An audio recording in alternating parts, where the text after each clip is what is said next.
My name is Average Joe, and I'm a proud geek with expertise in movies, superheroes, and animation. Hey, how are you? My name is Ben, and I am a movie buff. I am one part video game nerd, one part comic book nerd, but all parts movie nerd. Our mission is to bring nerd culture to the masses by putting it all under the microscope. Welcome to the Bat Jar Podcast. Movies, TV, manga, comic books, or is that graphic novels, cartoons, whoops, that's animation, Disney, Star Wars, Dragon Ball Z, Pokemon, and Digimon, and Mighty Morphin, Power Rangers, Teenage Mutant Ninja Turtles, Yu-Gi-Oh! And Nintendo, Cinematic Universes, Marvel, DC, Justice League, is Batman, Leagues with Superman, Flash, Wonder Woman, Avengers, Iron Man, Captain Jaws, Loki, Spider-Man, and Hulk, and Logan, X-Men, Thunders, Allen, Galaxy Guardians, Star Trek, Trick, Card, and Janeway, Nerds and Geeks come gather around, join them in the Big Bat Jar. Hello there, and welcome to the Bat Jar Podcast, where we put nerd culture under the microscope.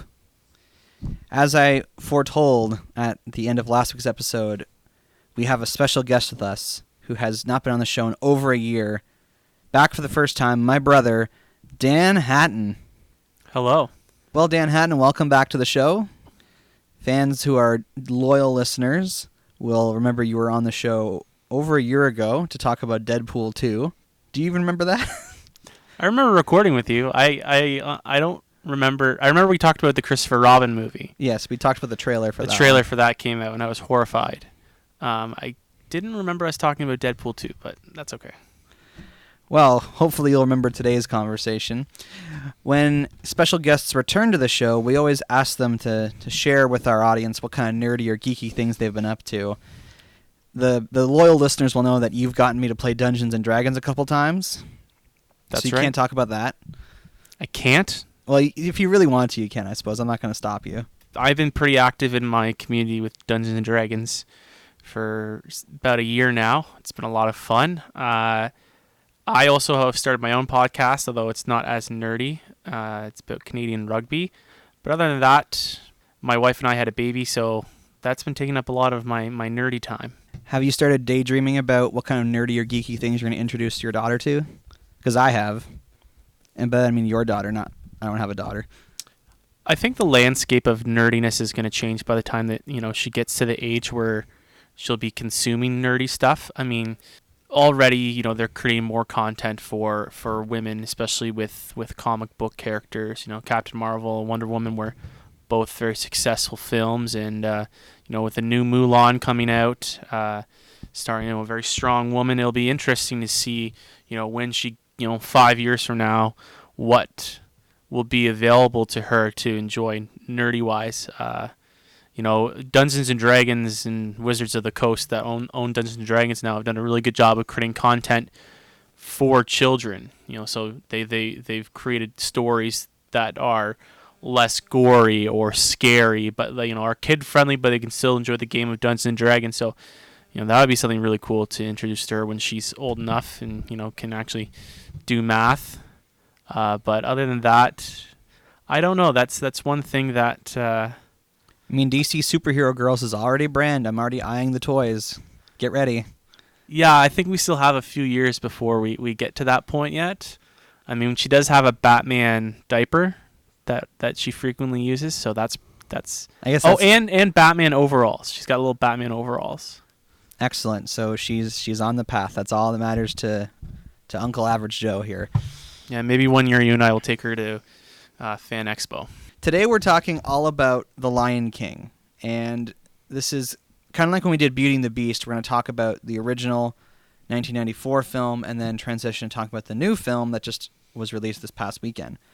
And as it is when we ever start talking about these franchises, we kind of start by talking about how we were introduced to the series. Now, we did an episode way back about the Disney Renaissance, and in that episode, I mentioned that The Lion King was one of my favorite films of the Disney Renaissance. It is, in fact, the first movie I ever went and saw in a theater. So I of course, have that special emotional connection to the movie. I remember in 2011 when they did a re-release of the film in 3D, I went with a friend and went and saw it in theaters, and it was just as powerful the second time. And I remember having the direct-to-video sequels, and I remember being enough of a fan of The Lion King that when Lion King 1.5 came out, and it kind of suggested an alternate universe for the Lion King franchise. I was actually mad at the movie for the way it, in my opinion, threw shade and disrespect to the first film. That's how much attachment I guess I have to the Lion King series. Wait. Hold on a second. 3? What's with the 3? No. The 3 has got to go. Timon, you can't use 2. There's already been a 2. Ooh, you got a point there, big fella. It's not a sequel anyway. Yeah, more like a behind-the-sequel. A what, a hooquel? Oh, you know, an in-between-quil. That's it. Pumbaa, my muse. It's genius. There. Now this title's a knockout. Ow! Not literally. What about you, Danhattan? Well, the first movie came out in 1994, so I would have been a year old. So I did not go to the movies with you and Mom. But like you said, I remember watching the Timon and Pumbaa show at my cousin's house. No worries for the rest of your days. It's our problem-free philosophy. Hakuna Matata. Timon and Pumbaa. They had the Timon and Pumbaa video game for their computer, so I remember playing that a lot. I remember when Lion King 2 came out, and it was an enjoyable movie. It's got one of my favorite Disney songs in it. And then I remember Lion King 1.5. Maybe I didn't have as strong of opinions, surprise, about a movie as Average Joe did. Yeah, it was it was one of those movies that you fondly remember for sure for me. Do you remember we had that cassette tape of The Lion King 2 that Mom would play before we went to bed kind of thing? Oh, we had tons of them. Aladdin, I remember the Aladdin one. We had Bug's Life, the Yes. cassette. We had the movie, but then we also had the story. Yeah, so back in the day when cassette tapes were still a thing and everyone had a tape player boombox, our mom would basically play these tapes for us as we were going to bed, and it became like a radio show, I suppose. Mm-hmm. Well, I think she's just too lazy to read us books. So I don't know. Hopefully Mom doesn't listen to this, but anyway, go ahead. Oh, that's all I really want to say. I just wanted to throw shade at our mom. Honestly, I don't even think she would know how to find this podcast.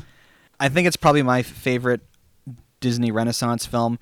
In fact, I still talk about it as one of my favorite movies. Like, people always ask me what my favorite movie is, and I say, well, I've got like 5, and The Lion King's always in there among them. So I have a fair degree of emotional attachment to this movie, but it doesn't sound like you have that same level of attachment. No, and I think that just comes down to this was the first movie you ever saw. This was, the first Disney movie that you ever saw. That was the emotional attachment that you had to it.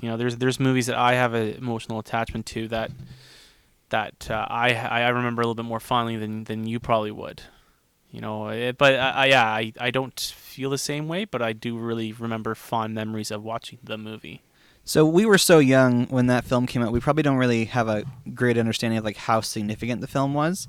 And I'm always interested in hearing the stories behind the stories. So when the Diamond edition of The Lion King came out on Blu-ray 5 years ago, I of course bought it. And they had a whole bunch of great behind-the-scenes documentary special feature type things, which of course everyone knows that I just adore and would watch more so than the movie sometimes. And I rewatched the main documentary last week to kind of refresh myself for this film, for the new film, I should say. And I found some stuff that I thought was very interesting. So first of all, when the Disney Renaissance started happening and they released Beauty and the Beast and they were working on Aladdin, it basically got to the point where 2 projects were kind of coming into existence at the same time, one being The Lion King and the other one being Pocahontas. And apparently at Disney Animation Studios, they had like wine and cheese nights for the different productions. So the animators and the production people would basically choose which wine and cheese they went to decide what movie they were going to work on. And at the time, whether this was I can't remember if this was the late 80s or the early 90s, there was this idea at the studio that Pocahontas was going to be the better movie, that they were going to do West Side Story and American History and Rome. Like there were all these elements that made them believe that Pocahontas was indeed going to be the much better film. And so all of Disney's kind of top talent, or the A team as they were referred to, chose to work on Pocahontas instead of The Lion King. And so the animators and the production people who were left to work on Lion King were basically like the B team. They were individuals who had never had the opportunity to lead the character animation for characters before, or they'd never been in charge of anything. Like, this was really because the A team was being pushed towards working on Pocahontas, they were in a position where they were kind of looked upon as the underdogs. Does that surprise you that people thought Pocahontas was going to be a way bigger movie? I don't think so. I think part of it you mentioned is it's American history.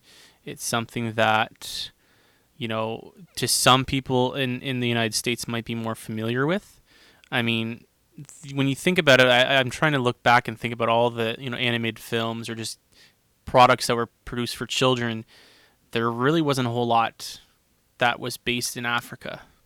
You think, especially when you think about like the set pieces and all the storyboards that they made, all the art that was created for this film, a lot of this stuff would be very new to kids, and the music that they created was very, very new to what children and parents would have ever been used to before.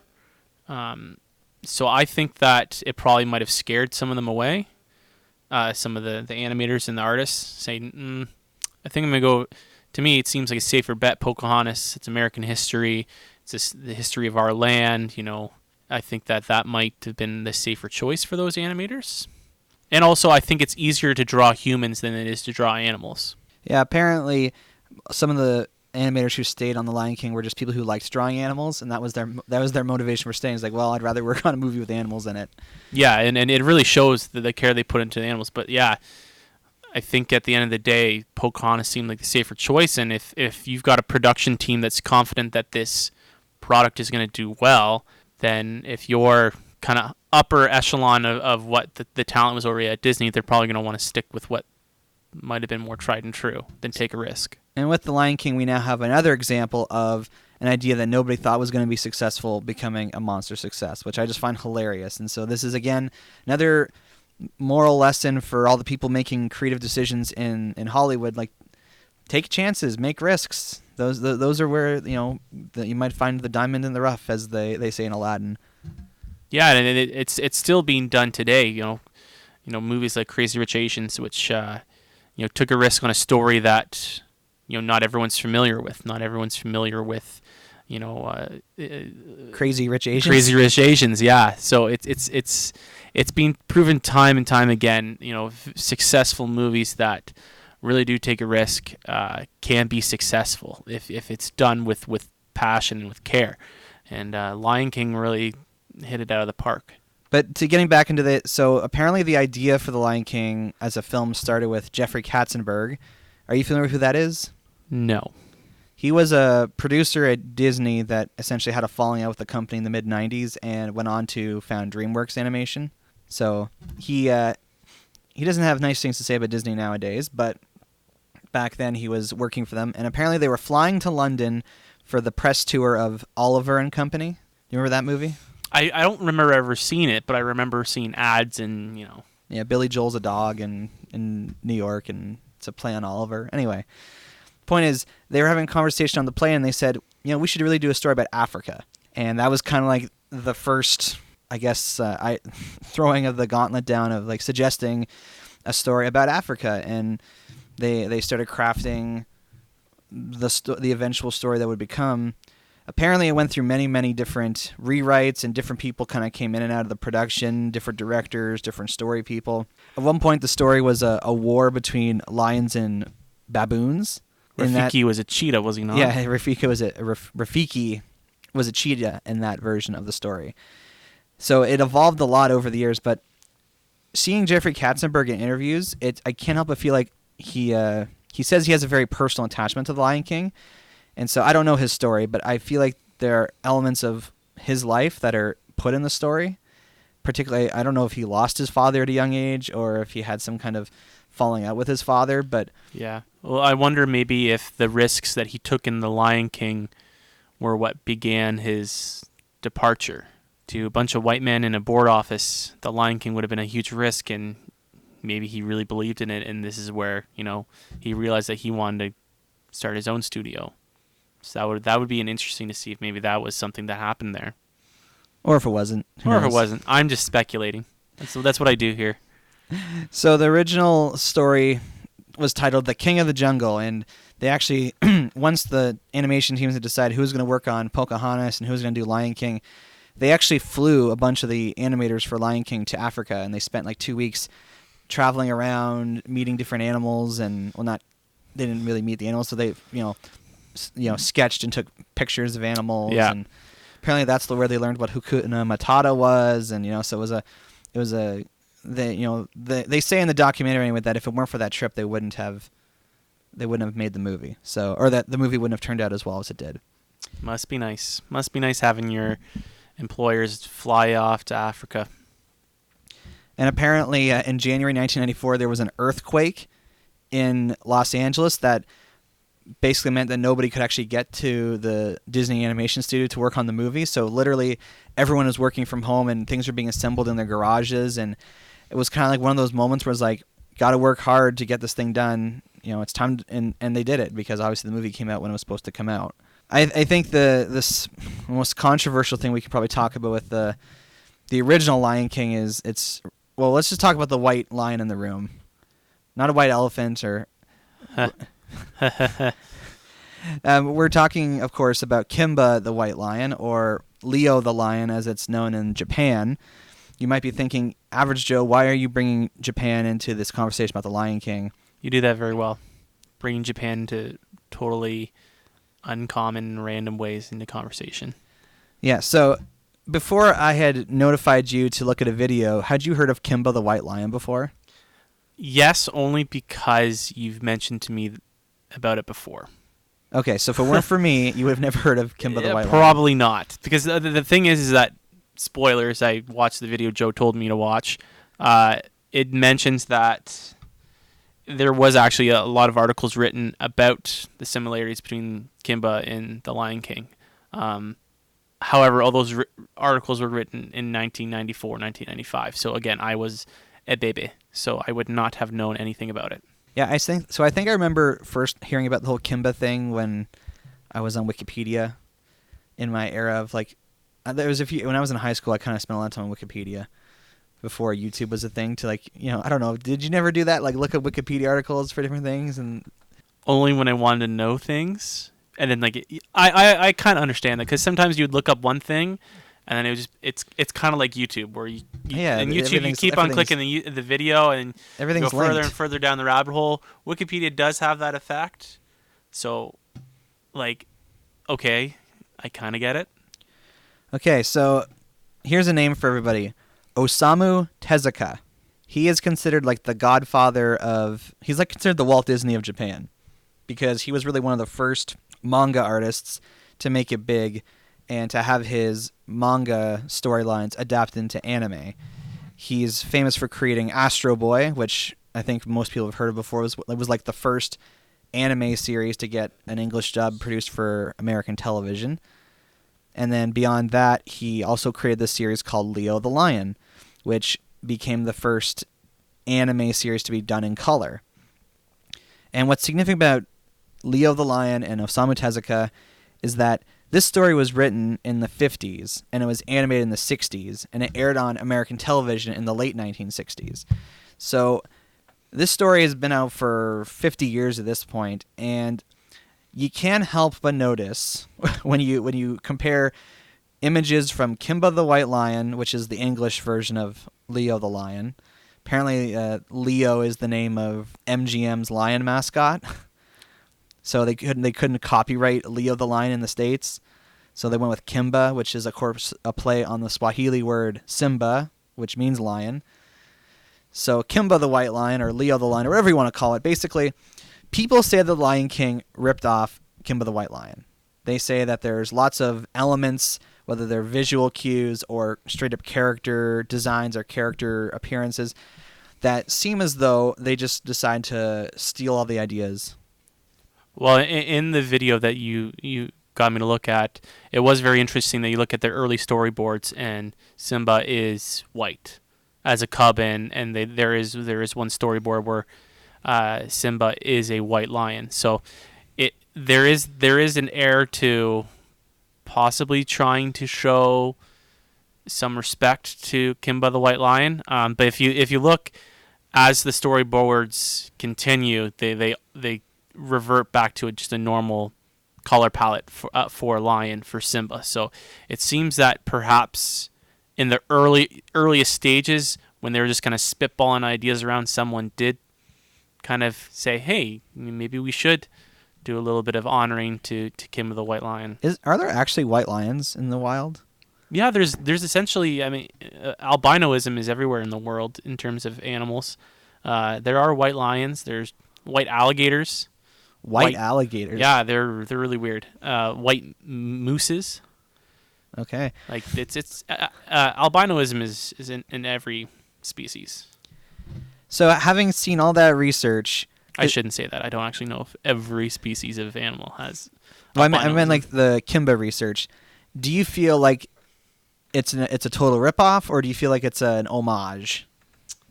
I don't think it's either. I don't think it's a complete ripoff because the story is similar in terms of young lion loses father, fights evil uncle, becomes king. But that's also the story of Hamlet and so many other stories. I mean, Star Wars has a very similar story. You know, Harry Potter has a very similar story, not in terms of the uncle being the bad guy, but, you know, parents die, raised somewhere else, becomes the hero. You know, that's a story that's very well known in many different genres. And I don't think that they necessarily want to do an homage. I think that, you know, we mentioned that a lot of the production was done in people's garages. Like it wasn't as cohesive as other products that were made. So it comes to me that maybe some artist, some storyboard creator might have implemented certain things from Kim of the White Lion, and the producers and director said, "Yep, let's go with that." And maybe it got slipped in. I don't necessarily think that there was an homage, because I think that it would have been a little bit more obvious. Or I think Disney does a pretty good job of giving credit where it's due, from my experience of what they've done.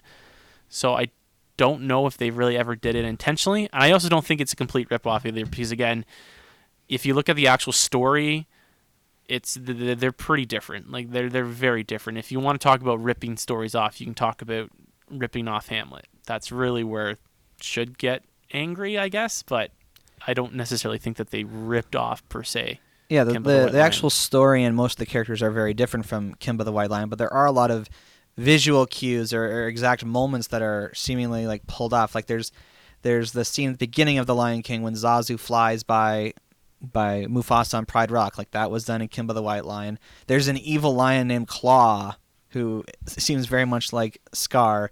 There's a parrot that seems to have a similar role in the story to Zazu. You know, you can't. And birds are funny.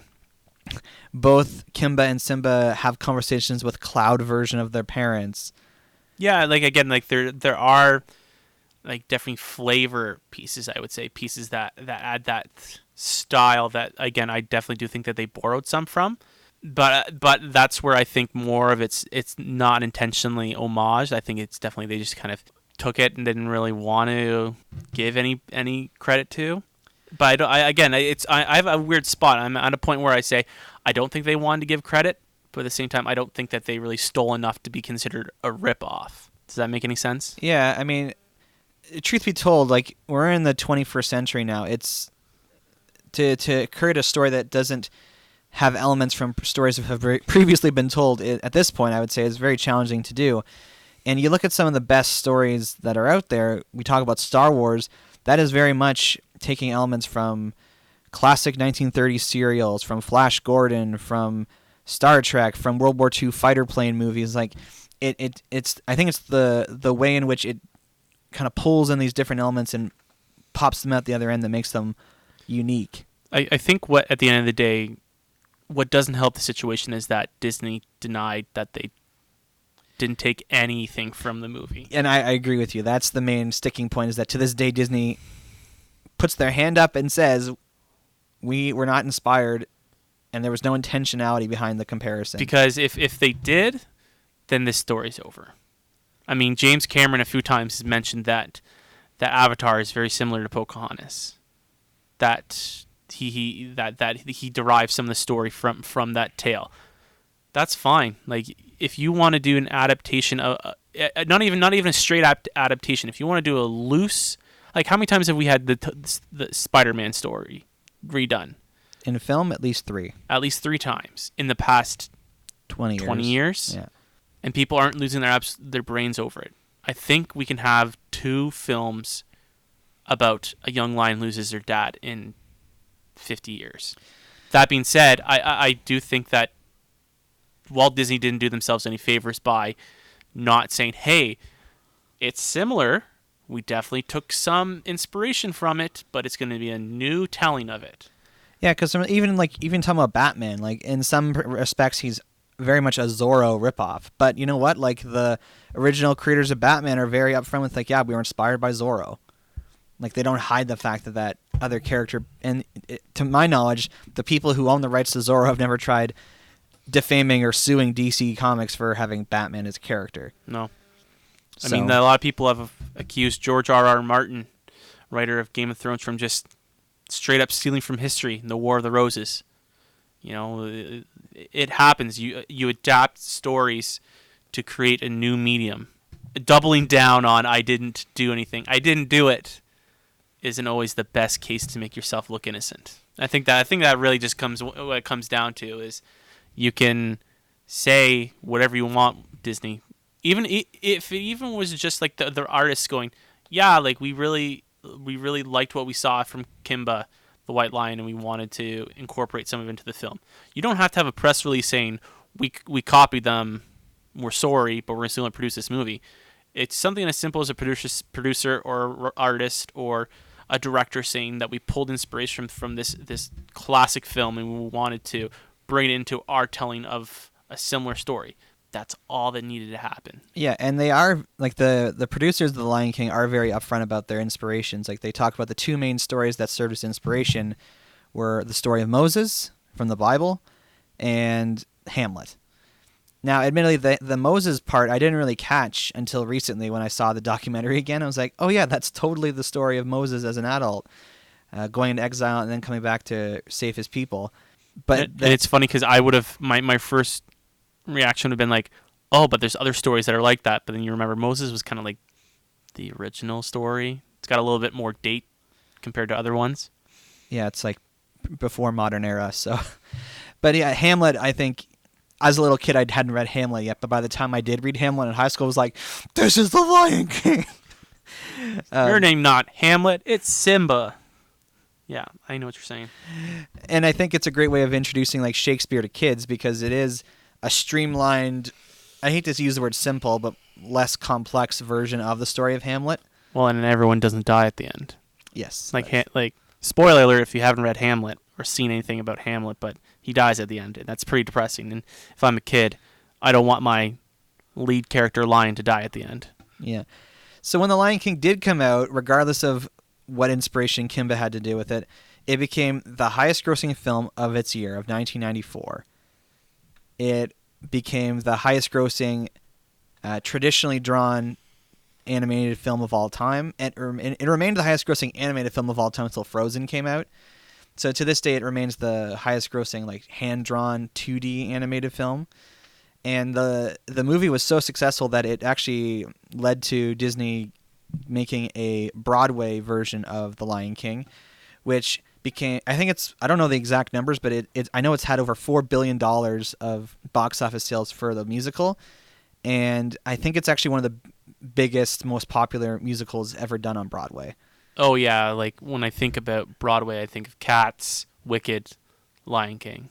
That's just me. But it is one of the most famous Broadways.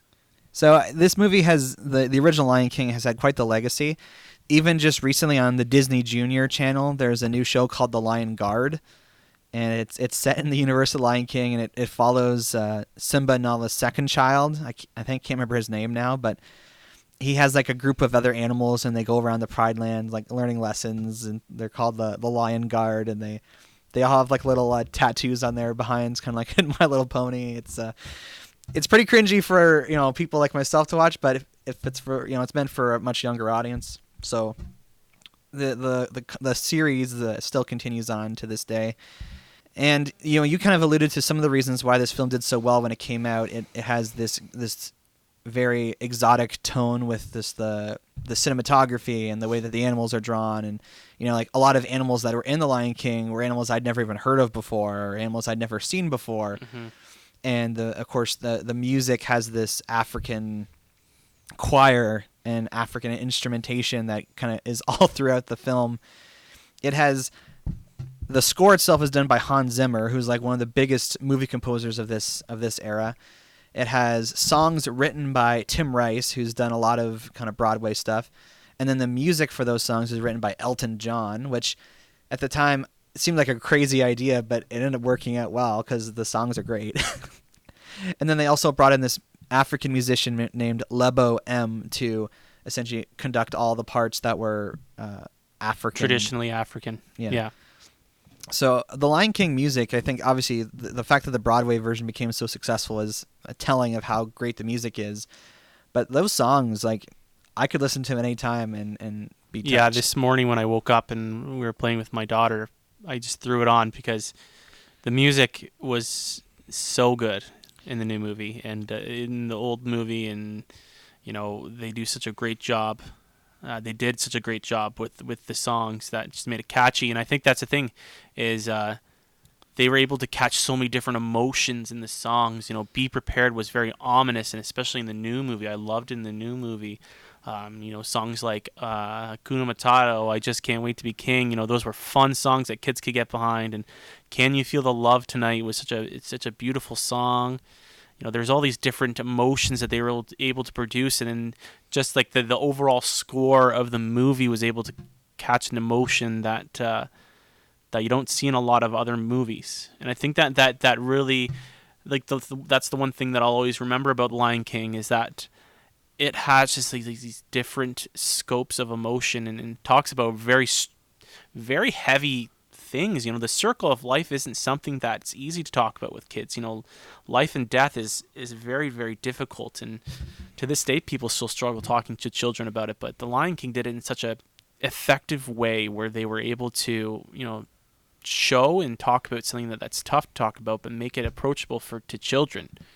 I think that's after the original Lion King came out, I'm sure parents stole the circle of life in many ways to tell their children that their dogs died or their family died or pets died, or it really kind of changed the way parents talked about death, and that's something that's again hard to do. And so parents appreciate that when they're seeing a film with their kids, and it kind of challenges the way that they think and the way that kids think.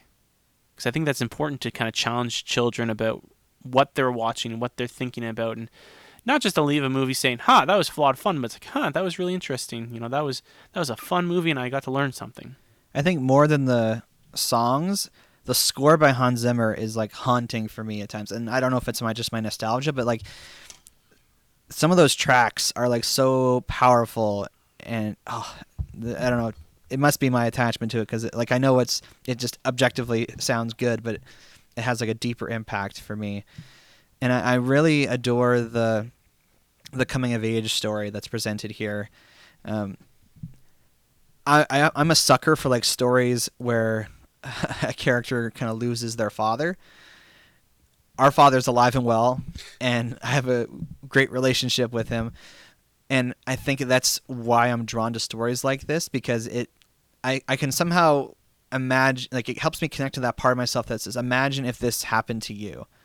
And like there's like this like intense emotion that comes up in me. It's like, yeah, like if this were to happen to me, I don't know what I would do. And it makes me feel really for the characters in the story. I don't remember really being traumatized by like the death of Mufasa in The Lion King, but that moment always gets me. And the parts near the end of the film, like my two favorite scenes in the movie, have always been when Simba talks to his father's ghost, and when he climbs Pride Rock after he's, as he's taking responsibility and stepping into his role. I get chills when I watch those scenes now. Like even if I would just watch them on YouTube or something, I find them so powerful, and it has such this great messaging behind it about how you can't just live life carefree, and you have there's an intended purpose for your life, and you have responsibility for that life. Yeah, I see what you're saying. And being a father now, like my perspective of this movie definitely has changed. Now that my life has moved into now I am in charge. I do have responsibilities. I'm not a college student. I'm not a teenager. I'm not a kid You're anymore. Mufasa. I'm Mufasa. I'm not Simba anymore. Holy moly. But like that's the thing, right, is this movie did a really good job of, and it's a message for kids that, eventually you're going to have responsibilities.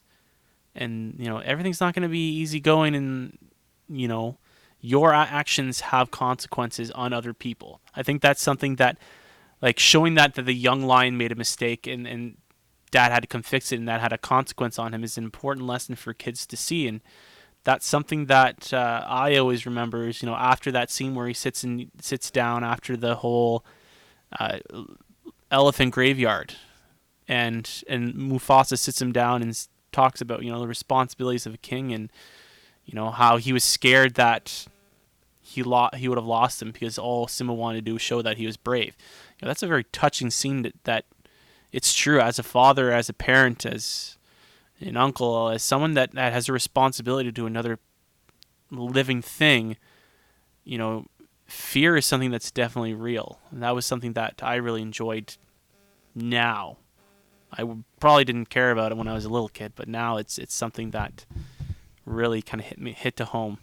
So the story of the new Lion King, the one that just came out this weekend, in a way begins in 2016, because at that time we had this live-action, air quotes, version of The Jungle Book released. And it was revolutionary in the sense that the environment looked live-action. Like, it looked like they had stuck that boy who played Mowgli in a jungle and that he was talking with actual animals. But it was all created using visual effects. And I was jaw-dropping myself, if that's even possible, the whole time I was watching the movie, because I remember even seeing like the water kind of run through like the rocks in a stream, and I was like, how the heck did they come up with, how did they make this in a computer? Yeah, or the scene where Mowgli's with his wolf mother, and like they're in the rain, and like she looks just as naturally wet with her fur as he does. Like the textures and everything like that. It looked all so real. And that movie was directed by Jon Favreau, who you guys might know from appearing in the Iron Man movies, or directing the first two Iron Man movies, or being the director of Elf, or as a frame of reference for Danhattan's wife, the rich guy who tried to get into the MMA that Monica dated on Friends. Obviously did a wonderful job of, like, because when you're directing an animated film, it's more so of a supervising a lot of different stuff going on. Mm-hmm. But with The Lion King, they still like had that boy on sound stages with an actual camera there. Like, they were actually filming him still. So I guess because he was the live action element that we could kind of link back to, it was kosher to call it a live action film. Yes.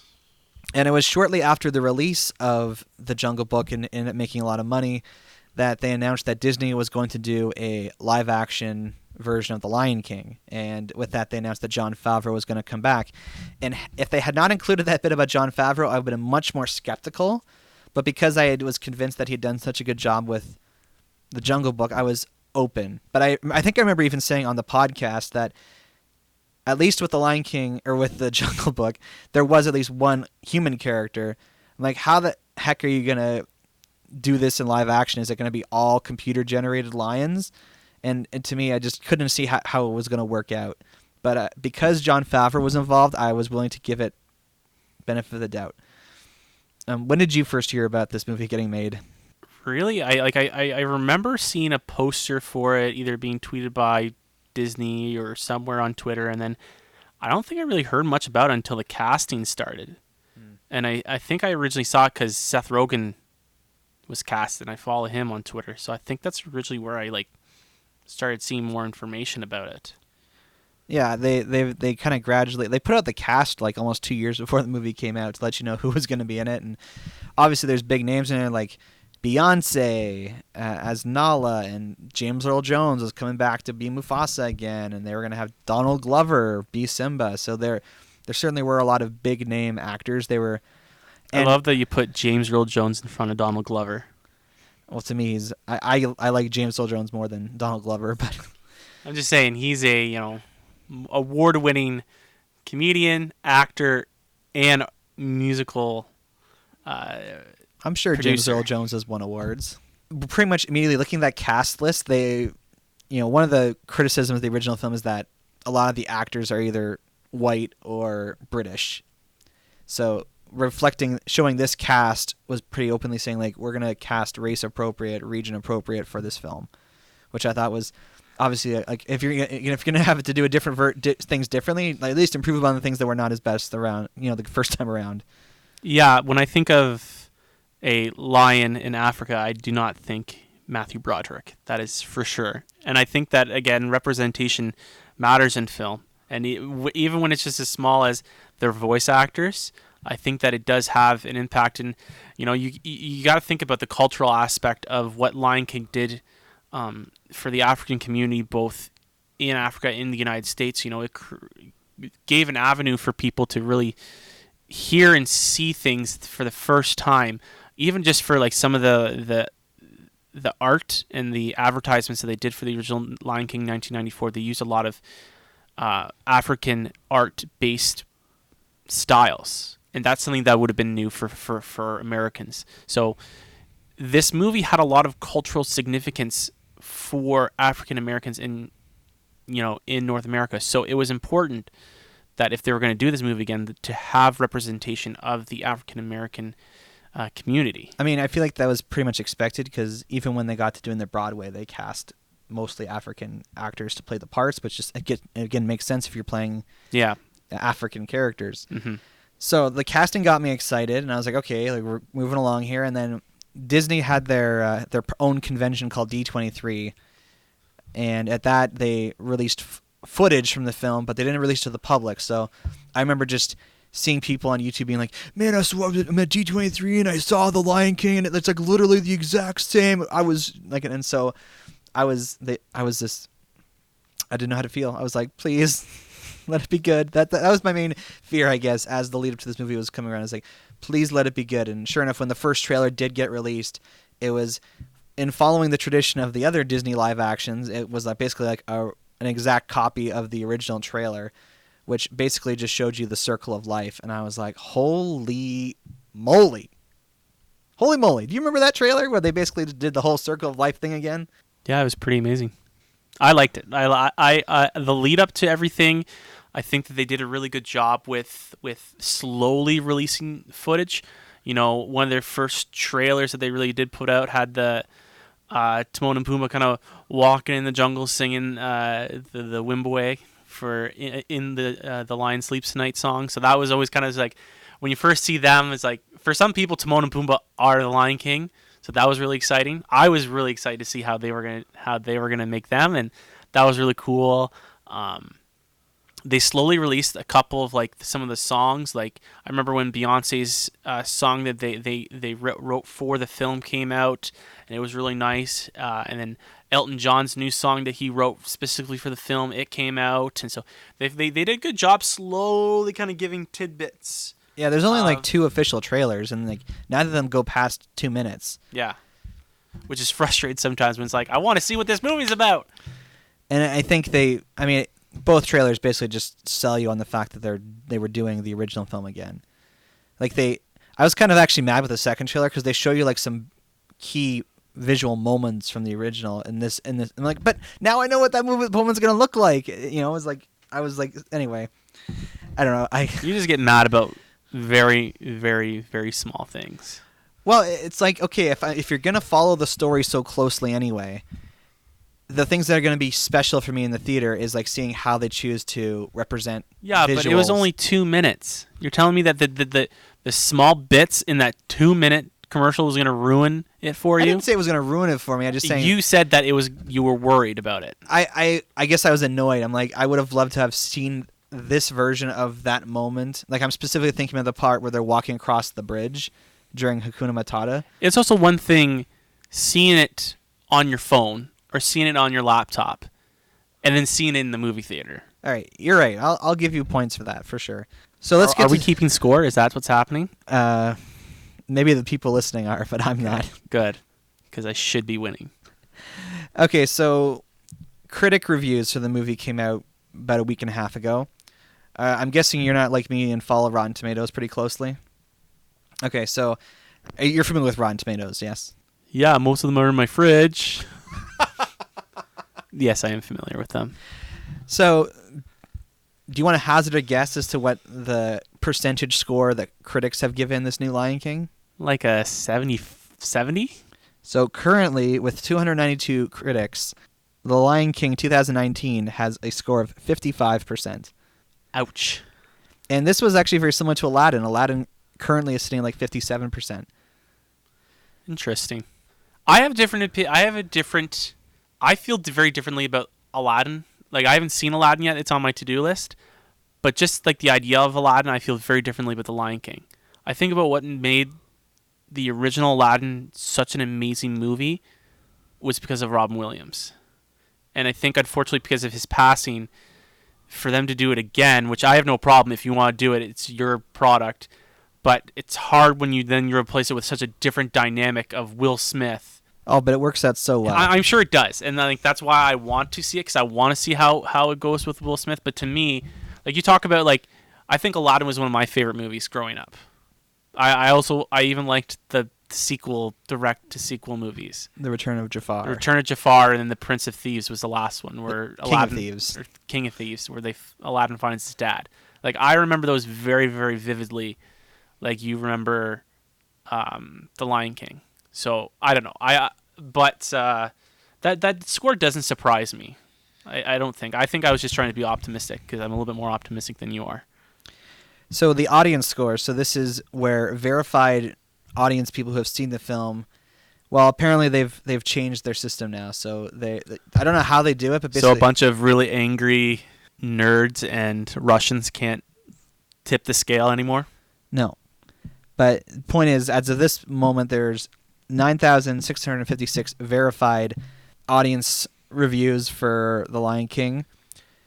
With Aladdin, it was a situation where the critics were saying like 57 and the audiences were saying 95. Okay. So with that dynamic in mind, what would you say the percentage score is right now for Lion King? 82. A little higher, 89%. Ooh. So this is actually this has actually been a trend all summer.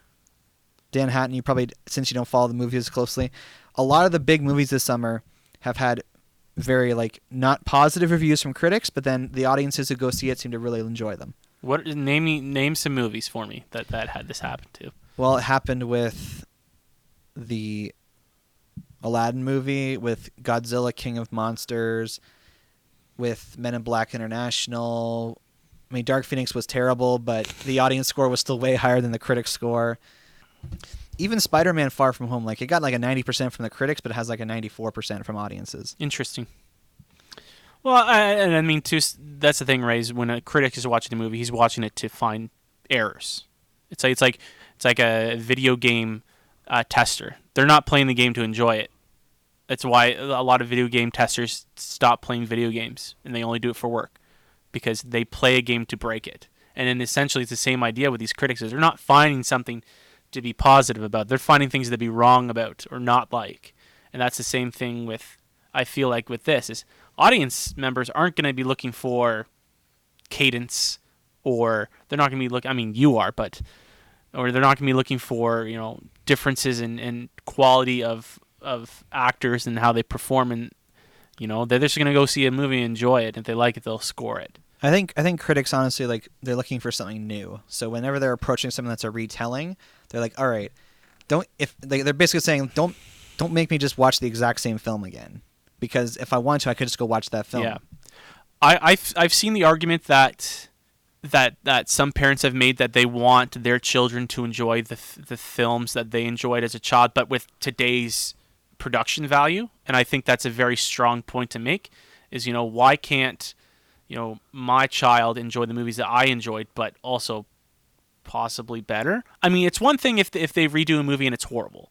If you redo a classic movie and it's really, really bad, like I know some people really did enjoy the latest version of The Great Gatsby with Leonardo DiCaprio, because it took a very different stylistic approach.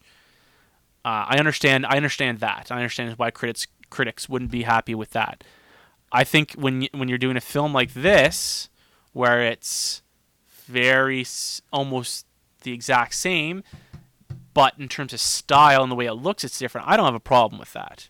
Well, are you familiar with Cinema Score? That is a no, Average Joe. So Cinema Score is a company that does exit polling of people as they're exiting the theater, and they ask people who have just watched the movie to give it a letter grade, like an F to an A+.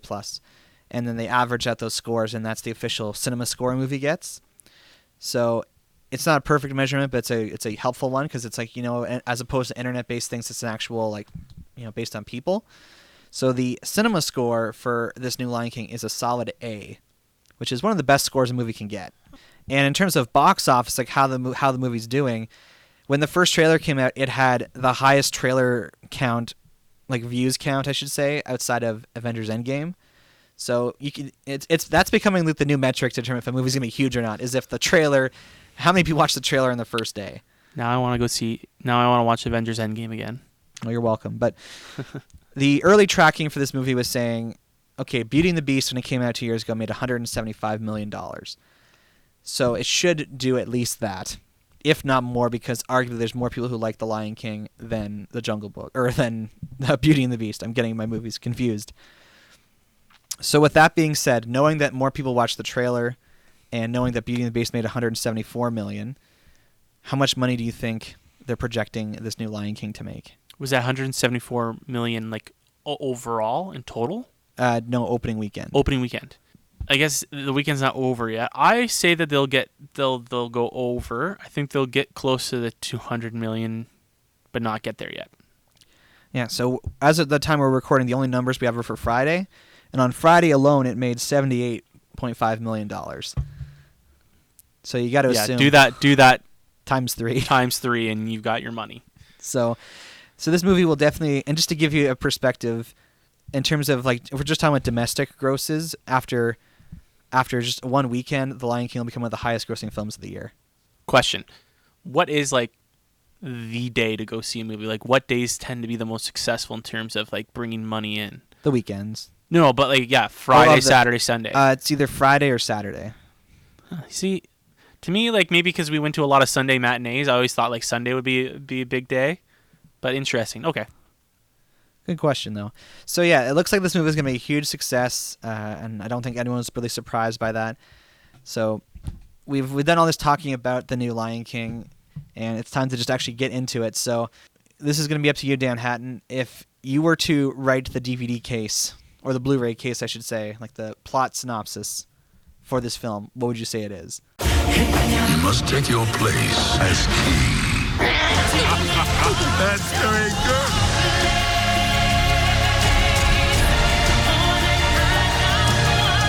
Hakuna Matata. It is time.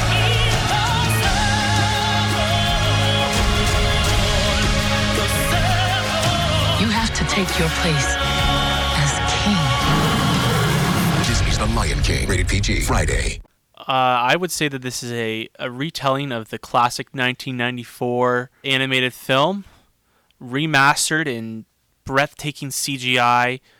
Recall the tale of young Simba dealing with personal tragedy to become the king of the jungle king of the Pride Rock. I don't really remember what the title was, but essentially to that point where it's a heartwarming story with tragedy and success, fun for the family. Okay, so I'll just say this right now. It's pretty much the same movie. Yeah, they're really, there's not much difference. The movie's an extra 25 minutes in terms of runtime over the original, And all that really does is just pad out certain moments or add in like Scar gets a lot more time. yeah, he has more. They give him more time. They show a little bit more of what he's trying to accomplish. So like when we get to spoilers, all it's going to really do is just kind of like talking about the brief things that are different because it's mostly the same movie. Do you think that's a bad thing? Would you have been upset if they had changed things? And that this is the same problem I have with all these live action Disney movies, is that I love the original so much, and in a lot of cases, like okay, if they're going to remake like The Jungle Book, makes sense. That movie is of its time, and it's not a very great story, and it's like it's pretty boring in parts. Whoa. You can take a step back. There man. isn't really a through line in that animated film. It's a bunch of segments of. Well, and here's the problem, though. Here's the problem is that The Jungle Book itself, there isn't like a story. Right. Like the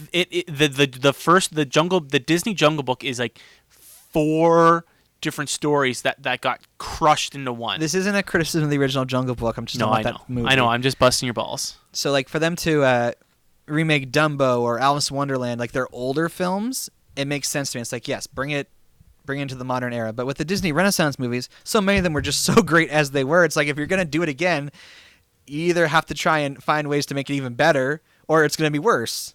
So every time they make changes, like with Beauty and the Beast, like the changes they made were minor. And all they did was kind of like address the plot holes that were brought up in the original film.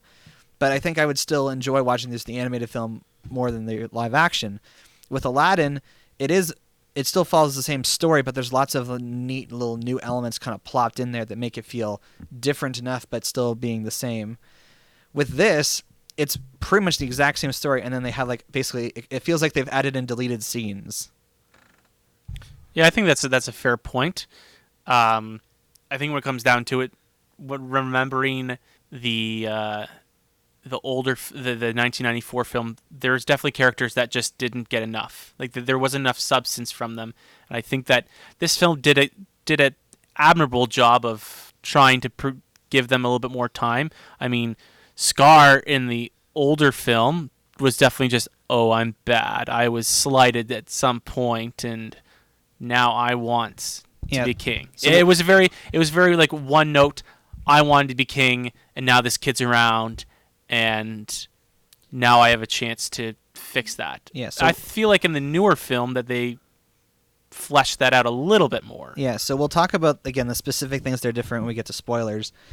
But just to say in general, like that animation that they have, it looks like I felt like I was watching Animal Planet a couple times. Yeah, it was fantastic, and you definitely tell when it's better, when it's more realistic. When they're just showing animals doing their thing, it looks fantastic. And I'm not to say when it's the animals actually talking, it doesn't look great. It looks fantastic, but how realistic it is. Like there's one scene that kind of starts off where it's just following like a little mouse before something happens to him, but like. It's so realistic, and it's so funny. It's not even just, wow, that mouse looks really realistic. It's, wow, the way that mouse moves, the way the mouse stops and looks at things, the way the mouse rubs its face, the way that, they took the time to watch what these animals are actually doing. The noises that these animals are making, like the noises they got from Simba when he's doing certain things, like he sounds like a lion cub. And the roars and just all these different things. They're just fantastic work. Yeah, like I would say if you do go see this movie, it's to see the visuals, because that is certainly something that is not there in the original film. Where the photorealistic elements kind of weigh the movie down is when you get to like these musical numbers and whatnot. Because like in the original film, it is like very showy, and they're doing things that like if you were to put an actual animal in that situation would look unrealistic. So, it's very Broadway. Like it's over the top. So what it comes down to is basically every musical number in this movie is basically just people walking. Like they're just walking through different environments. Yeah, and like there's just like the certain like motions that they get them do, like in Hakuna Matata when they're like swinging off of things and jumping into pools and they like ride the wave out of it. Like those are things that like you could do it. I mean, you could do it, but it would just look weird for a lot. It'd be very surreal. It'd be very surreal, and that's not the style that they went with. oh, I just can't wait to be king. They're not making a tower of animals like that. That's just, it's unrealistic. You're not going to go to Africa, go to safari and see that. What? That's what they want. Spoiler alert, guys. You're not going to see a tower with a antelope at the bottom. I'm so triggered. Having said that, though, even though like the musical numbers were kind of dull, the songs, like first of all, they actually like cast people who could sing. I mean, I know Matthew Broderick can sing, but I guess he couldn't match what they were looking for the song, so they had another person sing Simba. But like even like young Simba, I can't remember his name now, but the young actor who plays Simba in this film does a great job with the songs. Like they sound. It's not that I would say that in a lot of cases these new versions of songs are like better than what they were in the I would original agree film. with that. Yeah, I mean, when you've got talent of like Donald Glover and Beyonce singing, and Billy Eichner did a fantastic job singing. Even Seth Rogen, like, give him credit. Seth Rogen did a really good job. He was fun. He was. We'll talk about him later, but just like if we're just talking singing, I thought it was a lot more enjoyable. I thought it was more, and maybe they leaned more from the Broadway show. It just felt like there was a little bit more grandeur to it, where the musicals from the 94 movie felt like they were from an animated movie. I don't know how to describe it. It just felt like there was a little bit more, like the score was a little bit more bigger, and it was a little bit more, it felt like not rehearsed. I don't know how to describe it. It just felt different. Yeah, the Hans Zimmer and Tim Rice, they're all back, and the score, I was kind of hoping. I mean, the thing I talked with Aladdin is that like the music's the same, but the instrumentation is more authentic for that part of the world, so it makes it sound more authentic. Whereas in this, it's like they already had authentic African style music in the original, so the music sounds more or less the same, which is not a problem for me because I love the music in The Lion King. I love the score. So if you're worried that they screwed up the music in the new movie, don't be. It's great. The one comment I did see on social media, actually there were three things people were saying. The first thing they were saying is that Scar is a standout in the new film, which we both agreed with. They said Timon and Pumbaa are standouts, which we both agreed with. In fact, you offered up both of those pieces of information without me telling you that, so I thought that was funny. Basically, you're on the same wavelength as most people who got to see the movie early.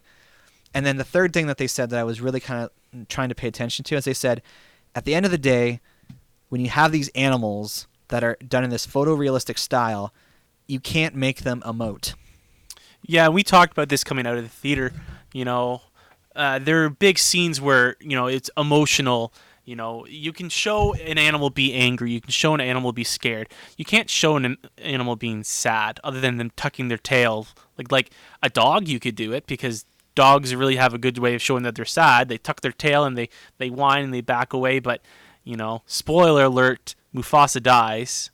And in that scene, it's a beautiful scene, but you're not going to get the same sadness out of Simba's face because he looks like a realistic lion cub, and you can't. In the cartoon, you can show he's sad, you can show he's crying, or Whoa! Don't use the word cartoon to describe The Lion King. That is a discredit to that film.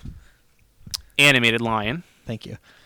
You know, it's a lot harder, and I understand that. And you know, when Timon and Pumbaa are laughing, it just looks like a meerkat just kind of Opening his mouth and chattering, and like Pumbaa is a warthog, and you really can't get a whole lot of emotion out of him. So I think why Timon and Pumbaa are such a standout is because the voice actors did a really good job of just taking the script and making it their own and just showing the emotion and the fun that they had, because you don't really have a lot to work with a warthog's face. They're not little that you can kind of change the way it looks like Timon was, or a lion that can really show ferocity. That's hard to do. So I think that is one point that it does suffer as a movie because it's hard to show any type of strong who suffers the emotion. most for that is Zazu, because Zazu is a character who has all these highs and lows in his performance. Like he's stern in one moment, scared in the next, joking in another. But the bird has that exact same expression. You can't change the way the lips of a beak because they don't have any lips, right? And your mouth is and your eyebrows are where you see most of an emotion. And with a bird, you don't really get that. I think one of the things is because they went realistic, they showed how shifty he was. Like the bird's head, Zazu's head was constantly moving. He was constantly kind of shifting around, and that's great because it shows what really a bird like him would do in a situation like that in reality. But in terms of kind of trying to track him and show him emoting, it's difficult. Yeah, so all I have to say, like, I think if somebody has never seen the original Lion King, they might be a little, like, kind of weirded out, I suppose, by, like, these animals that, like, look as realistic as they are, but then they're saying, it's like, you have this straight face, like, I'm really worried right now. And it's like, are you really? That's hard to tell. You just look like a lion. You look like you're going to eat me. You don't look too worried. And I would say the only thing I would say about the movie without getting to the spoilery, what they did different, is that just in general, why I'm always going to go back to the animated film over this one is the pacing is off. Like, there's moments where, like, things go on for too long, or there's, like, weird kind of, like, gaps in time or jumps in time. It's like, whoa, wait, what happened there? And that feels, and it's like, again, if you do a side by side between the original film and the new one, there's moments where the pacing or the way that the scene played out has this perfect dynamic to it, and then the new version either abridges it and makes it shorter or makes it longer, and it feels off to me anyway. Yeah, I feel like they spent a lot of time dealing with young Simba, and I think part of that is because they wanted to flesh out Scar's character and the relationship that he has with Mufasa and with Simba. So in order to do that, they needed to kind of stretch out the first part of the movie, and then you don't really have as much time with adult Simba. I felt that is something that, thinking about it now, kind of bothers me a little bit, is that you could have had less time with, say, the elephant graveyard, or we could have cut down the time where they were traveling to the elephant graveyard. That was one part where it didn't need to be that long, or even just there's certain parts of the film where, like, travel time or certain things really. So let's just get into the spoilers. So The Lion King is out. It's, like I said, it's very similar to the original film, and we're going to get into, like, the things that are specifically different. So if you haven't seen the new film yet, we're going to get into spoilers now. 3, 2, 1, spoilers. We're in the spoilerverse, which is a little pocket dimension we go into on the show now whenever we talk about spoilers for a movie. So we keep mentioning Scar. So they do a lot to kind of expand his character and to spell out his motivations more than they were in the original film. And I think you mentioned you enjoyed that. I did, and I think, again, Jeremy Irons was the original Scar. I think he did a fantastic job with what he was given. But at the end of the day, Scar's just another villain. And that's not a problem, because the original Lion King had so many strong characters that surrounded by idiots. And he gives a very unique perspective of, like, a villain. Like, when you think of a lion, you don't think of a lazy, kind of, like, sly. You think of, like, maybe like a jaguar or a leopard or something like that. Not a lion. So it was a really interesting character. But if I'm comparing this Scar, who they really dive into the relationship that him and Mufasa had and how he challenged him for the throne before, and the relationships he's had with Sarabi, and there's little pieces they add, and I think the really cool thing that they did was the bartering that he had to do to make everything work, right? His dealings with the hyenas, and then at the end of the film when everything's kind of going down, he's trying to barter with everybody. He's trying to say, hey, you help me, hey, you help me, and it really bit him in the rear end in the end.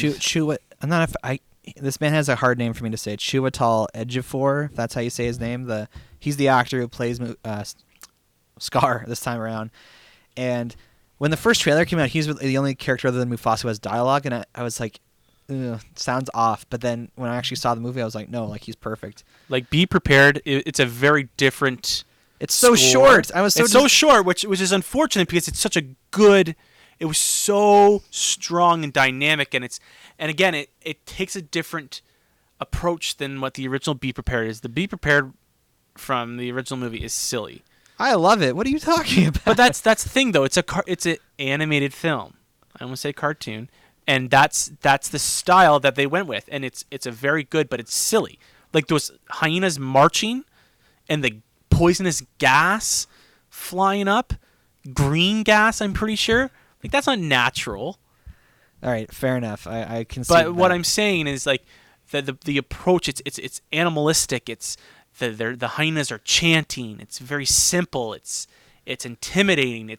It crescendos at the end because he's getting them on his side. You know, and in the original movie, it seems like that he was already in cahoots with the hyenas. That they were already, and I think the other thing too is that they made this dynamic of the hyenas were his minions in the original. And his minions in the original. And this, they're strong and prideful, and you know, like he has to barter with them. Like they were gonna straight up eat him. Yeah, like Shenzi is portrayed as the queen of the hyenas in this version, whereas she just seems like the kind of like gang leader in the original. Yeah, and in this one, like he really had to barter for his life to even get their help.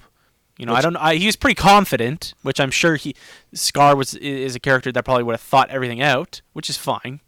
But, you know, he really had to make things work for him to even get on the crown, where in The Lion King or the original Lion King, it seemed easy for him.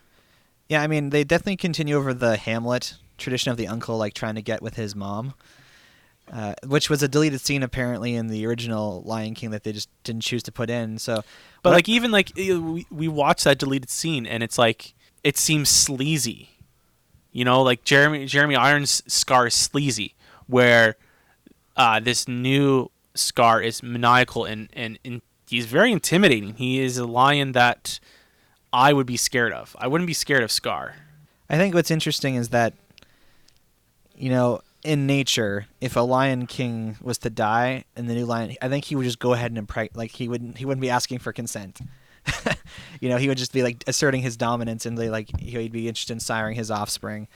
But the way they portray Scar in this new movie is that he goes out of his way to like try and win her over. Be like, look, like the other lions look up to you, so if you fall in line, they will as well. And he like offers her food. Like it's obviously whatever. It's not realistic of how lions would actually go about doing things, but it was nice to see it portrayed that way. And then like you said, they also get more sense for Scar's ambition. Like the reason he wants to be king in this version is that he feels like Mufasa has done a poor job of managing the hunt. He feels like they're being too scarcity mindset about the food. Yeah, and the fact that like he feels like the lions aren't getting enough, like that he has ambitions. It's not just I want to be king. It's I have a goal that I want to set out because I don't think you are doing a good enough job. And he ends up being proven wrong because they do end up eating everything. So, yeah. So if they were gonna revisit The Lion King, there were two things I was hoping they'd address, because there's two kind of. I'm willing to admit The Lion King is not perfect, the original. The two kind of lingering plot holes that kind of like carry with the film to this day are the fact that Scar just seemed to take over the Pride Lands at the wrong time because all the herds disappeared, and then the second plot hole that. It's not really a plot hole, I guess, but more like a storytelling issue, is that when Simba comes back at the end, he's ready to accept responsibility for what he's done, not just his responsibility as king, but the responsibility for killing his father. If we want to get really realistic, he should have probably died with Timon and Pumbaa because he wasn't getting any meat. Yeah, like he should be malnutrition. He shouldn't have been able to fight anybody. Scar should have been able to just eliminate him very easily. That's fair. So anyway, when Simba comes back, he is ready to accept responsibility for that, but then it's found out, you don't actually have to take responsibility for anything because you were innocent. I think that part's, and this is the hard part because you only have a certain amount of time, right? I think that's implied by when they show his cub, everything's fixed. Yeah, that's fair. Kiara, if you remember her name. Yeah, that I do agree with you, is that he kind of just... But I like what you said, though. You mentioned how like they kind of added more to the front end of the movie, and then it feels like everything towards the end is kind of like rushed. It's like, okay, we gotta get disappointing this done, because like I was really looking forward to hearing Donald Glover play Simba, and like it was just like bang, bang, bang, bang, bang. Let's get all these important scenes done, and then end of the movie. Like it was disappointing. Like I wanted to see him interact more with Timon and Pumbaa, with Nala. You know, like it's disappointing. Yeah, and like of course my favorite moments of the film include adult Simba, and I felt like I felt they were more rushed in this new version. Yeah, I agree with that. And I think we talked about that when he talks to his father. Like there are certain pieces of that conversation that they kind of picked and choose what they wanted to say, and it didn't have the same effect to you And I agree to a certain extent. Like, it didn't have the same grandeur. But I think part of that we also mentioned is the voice actors themselves maybe didn't have as much to it, and maybe that's the voice direction for that scene.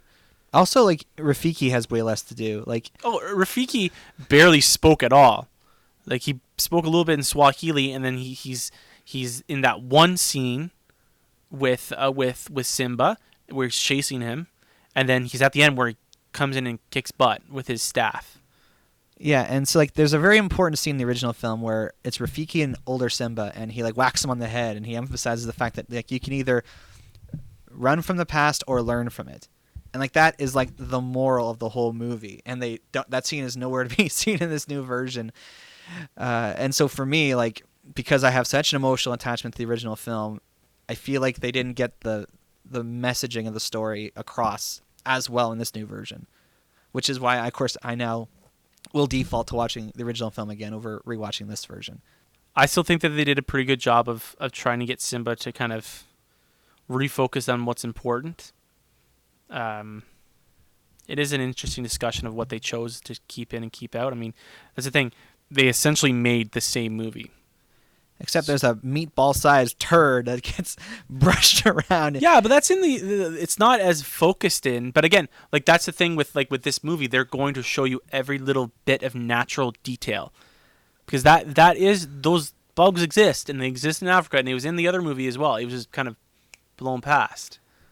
I'm just saying that bald turd had more screen time than Rafiki, it seems. That's not true, but, like, I could make a joke like that.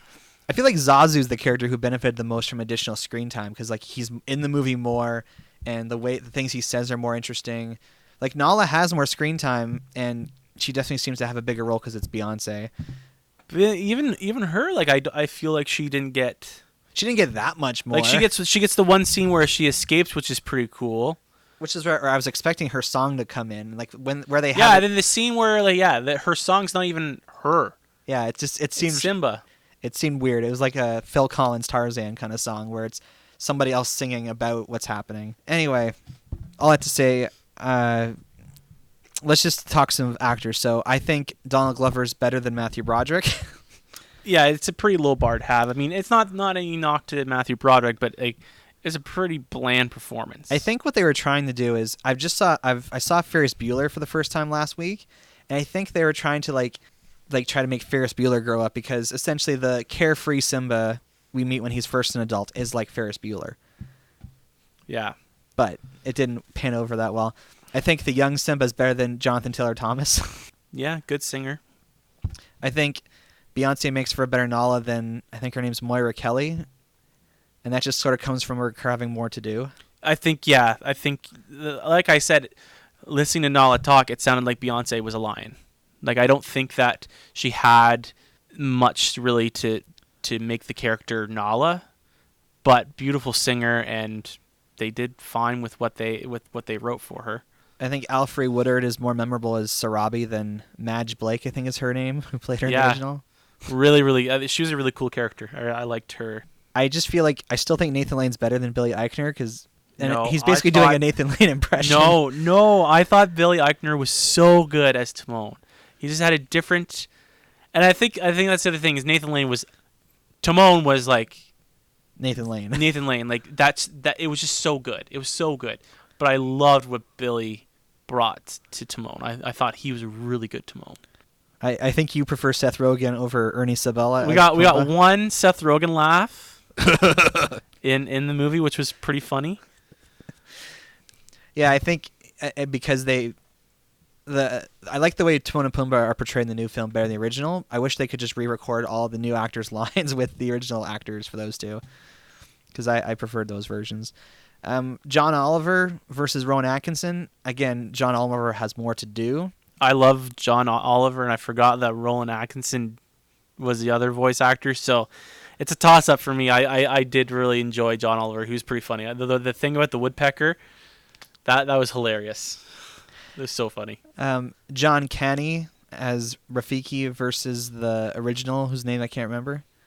He barely said anything. Yeah, so I'm going to give it to the original. He was funny, but like, yeah, I think his name's Robert Guillermo or something like that. Yeah, like he barely had any time in it, so it's just kind of one of those.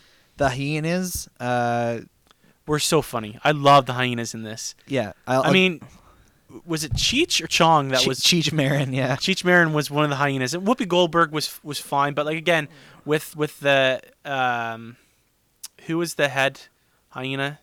The actress, her name's like I can't remember her name. Loopy. No, not her. She was in the Jungle Book. Oh, okay. Lupita Nyong'o, she was in that. She was in Black Panther. She was in Us. Okay. But this she girl did. is somebody else. I was definitely scared of that hyena, and Keegan Michael Key and Eric Andre were hilarious. You're in my personal space. Yeah, like just really funny. Like again, like the style they took for those hyenas, it was just funny. It was just like it's just a little bit more personal. It's like, yeah, we all know that guy that stands way too close to you. Where the other hyenas were just, hey, hyenas like to laugh. Let's get like some comedians and like make them laugh at each other and be silly. It's a different take, and I liked it a lot more. 1994 James Earl Jones or 2019 James Earl Jones? I think we talked about this last night as we were leaving the movie theater, that I think the 1994 James Earl Jones had just a little bit more boom and power to his voice. Like, you can tell that this Mufasa definitely was a lot more tired. And that's not like, it's not like I don't think James Earl Jones came in and was like, all right, let's get this over with. I feel like he did an amazing job, but I just feel like time has an effect on someone's voice acting ability, and it just goes to show with this film. I liked the young Nala in this one better than the Yeah, original. she was a beautiful singer. Man, she had some pipes. It was fantastic. And as much as I love the Jeremy Irons Scar, like Chiwetel Ejiofor does a great job as well. I'd probably a little Again, better. it's just like the difference in perspective of how they want their villain to be portrayed. You know, Jeremy Irons put in a very like Shakespearean, coy, you know, almost in a way like kind of like fluid with his like mannerisms, you know. But this Scar in the newer movie just really was just a different animal in a strange way. So coming around to final thoughts, honestly, what I would have rather have done is just redubbed the original Lion King with these new actors and the new songs. I feel like that would have been the best of both worlds. You would have gotten like a fresh coat of paint on it, and because now my opinion on the new movie is that like it's my worst fear come to life in the sense that it's not bad, it's just sort of unnecessary, because it's like we already have a better film in the original, whereas this one's so similar. The things that are improvements are minor to me. Your final thoughts, Danhattan? I think when I look at it, Average Joe, it just comes down to what I mentioned before, is they wanted to use this classic story and create it in a new way for a different audience. I don't think that they really made this movie for you and I, you know, the ones who grew up with the original film. I think this was made so that a newer generation can enjoy it. And there's a reason why the Broadway play is now being put back in Toronto, you know, and I believe that they're starting up again in New York. You know, there's a reason why they want to retell this story, because it is such an amazing story, and I think that the way they did it was really well done. I mean, there are things that could have been improved upon. Again, we talked about the timing, the pacing of it, but you know, the original movie had those issues as well. So, you know, they should have learned from that mistake in that way and kind of fixed it. But I really enjoyed the movie. So with all that being said, I think I'm gonna give this movie 2.9 out of 4 bad cookies. Yeah, I'll give it a 3.1 out of 4 bad cookies. It's strange that you guys don't do 5. That's what makes it special. We're not like everybody else. Ugh. So there you go. The Lion King 2019 is now in theaters. If you enjoyed the original film, then you can certainly enjoy this new one. It just, if you're as attached to it as I am, it won't be as good for you. So with all that being said, this is normally we would go into the Batchar and look at our mail, but we don't have any. So yeah, there's no mail in there. That's disappointing. So Danhattan, we need to remind the people how to get a hold of us. If you want to contact the show with a question or an idea for an episode, you can email us at batjarpodcast@gmail.com. or you can tweet us at The Bat Cookie Jar. We are available on Apple Podcasts, Google Play, Music, Stitcher Radio, Spotify, SoundCloud, or wherever you get your podcasts. Share our posts on Facebook and make sure to like our page because we want everyone to join us inside the Bat Jar.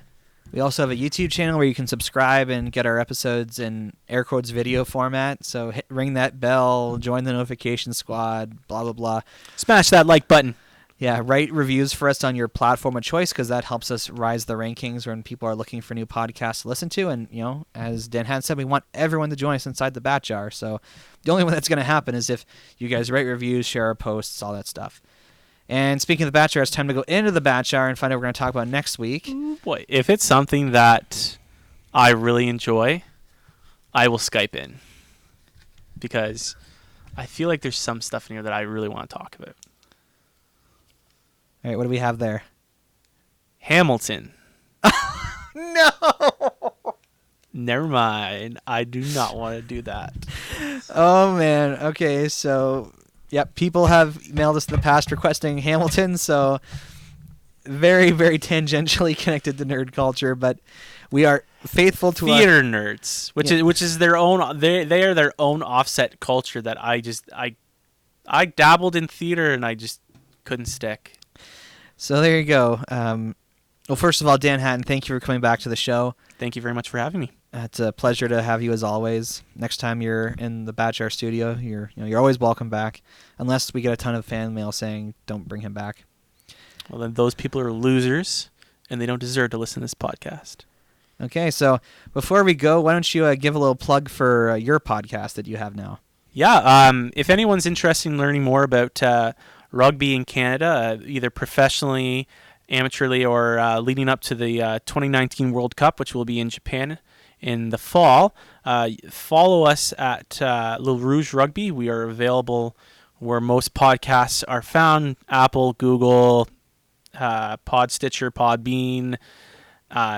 We're on Twitter at Le Rouge Rugby. Myself and a reporter that follows the professional team in Toronto, the Toronto Arrows, meet twice a month, and we discuss everything that's going on in the world of Canadian rugby. So we'll put a link to the Le Rouge Rugby in the description of the episode so people can find him more easily. So if you like listening to Danhattan talk, he talks about rugby twice a month. So I've listened to a bit of it myself, and admittedly I'm not super attached to rugby, but I find your conversations interesting because you help me understand how complex the world of it's not quasi-professional. These are professional sports, but it's rugby is a very interesting sport because you've got pockets over the world where it is a very popular sport, and then you've got places like Canada, the U.S., over in Asia where it is slowly growing. I mean, it's a sport that only became professional in 1995, so it's still in its infancies of development. So there you go. Check that out. And come back to the Bat Jar podcast next week when we talk about the musical hit Hamilton. And until that time, I'm Average Joe. And I am Danhattan. Catch on the flip side. I like the rugby.